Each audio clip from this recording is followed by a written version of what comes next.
With 500 plus episodes and also being one of the greatest anime of all time, Naruto has a lot of incredible moments to pick from, and today I'm gonna be looking at some of the best flexes and the best showcases of power in this anime. Okay, I think I'm gonna start this one off with one of my all-time favorite moments in the story. This one is a bit more tame and not so explosive or over the top as the other ones on this list, but I put it here because it was just such a great showcase of power between Naruto and Sasuke. It was the first clash of Chidori and Rasengan between these two rivals. Sasuke being so arrogant is what made the final outcome of this clash so much more satisfying. Many people have said this was the moment that Sasuke realized that this anime was called Naruto and not Sasuke.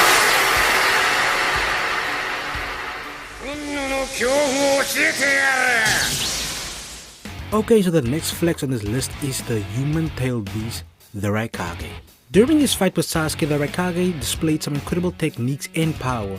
Power that is of course befitting of someone of his level, but the most impressive and badass thing about this entire confrontation for me is when he cut off his own arm. It is of course obvious to why he did this, and that is because Sasuke attacked him with Amaterasu, but the thing that makes this so badass is the fact that he did so casually, almost as if he didn't even need his arm in the first place.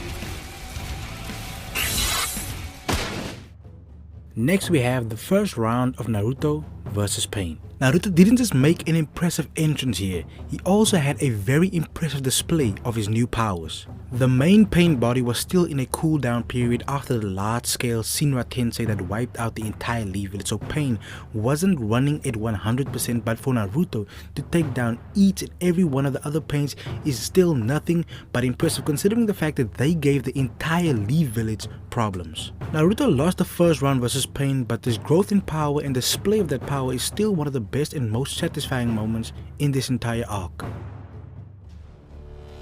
Now this right here isn't really a display of pure power, but more a display of skill and intelligence. Now we all know Obito has a very unique ability and it can be very difficult to counter if you don't know how it works, but Minato was just such an incredible shinobi that he almost immediately figured out how to counter this ability after only a few short confrontations, and then he proceeded to deliver one of the most pixel perfect Rasengans in the entire anime.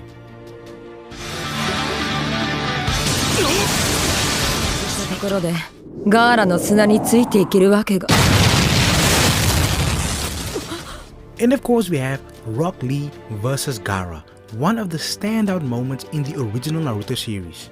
Rock Lee was one of those characters with such a goofy appearance that you would never expect this from him. We already witnessed him defeat Sasuke, but never did we expect for him to be this powerful. And what makes everything about this so much more impressive is of course the fact that Rock Lee is not capable of doing ninjutsu.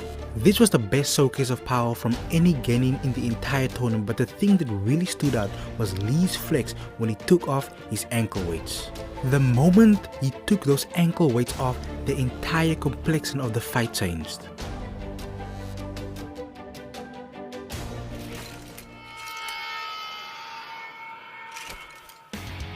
I think that we can all agree at this point in time, this is one of the most iconic moments in anime in the last 20 years. A lot of times in anime, a character gets hyped up and when they finally get revealed, it can be somewhat of a letdown, but this right here is the furthest thing from a letdown you will ever find in anime, one of the absolute best introductions of a character.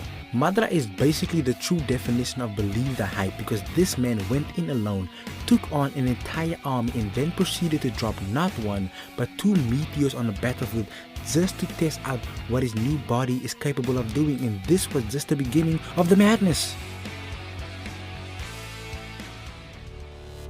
Okay, so next we have another Madara moment, because this man was basically the mayor of Soup Flex City, so he's going to be on this list a few times. Madara's entrance and him taking on an entire army was basically just an introduction to the madness, because right after he did that, he went on and proceeded to bully the 5 Kage. What makes this flex so disgusting to me is the fact that these were the highest ranking shinobi of each village and he was toying with them as if they were genin.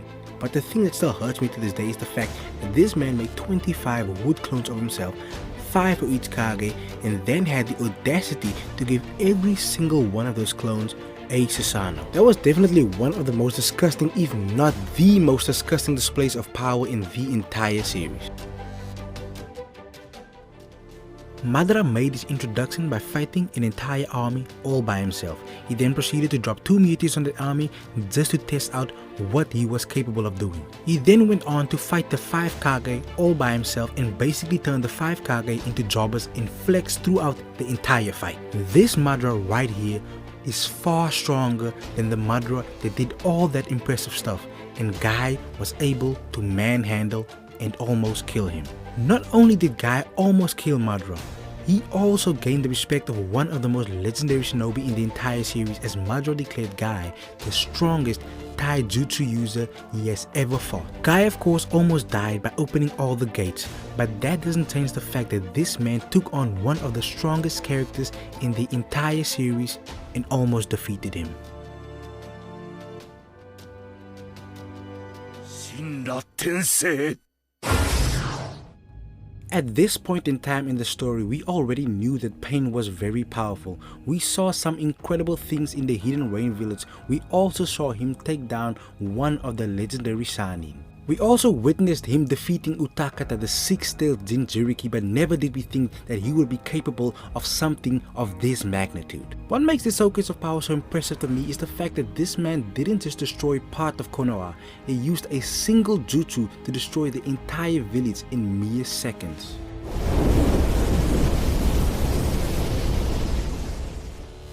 Out of all of these incredible moments on this list, this one is definitely my favorite. It isn't the best flex or the best showcase of power, but it is definitely the most satisfying beatdown for me, because at this point in time in the story, Sasuke irritated me as much as Danzo. Now, the thing that eats me up the most about this entire confrontation isn't the fact that Sasuke's career was almost ended multiple times by this rapping lunatic, but the fact that this man had the audacity to stop in the middle of the fight and start to write lyrics.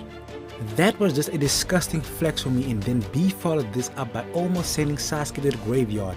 If it wasn't for Sasuke's 2 monster reborn cards in the form of Zugo and Karin, he would have most likely been sent to the Shadow Realm.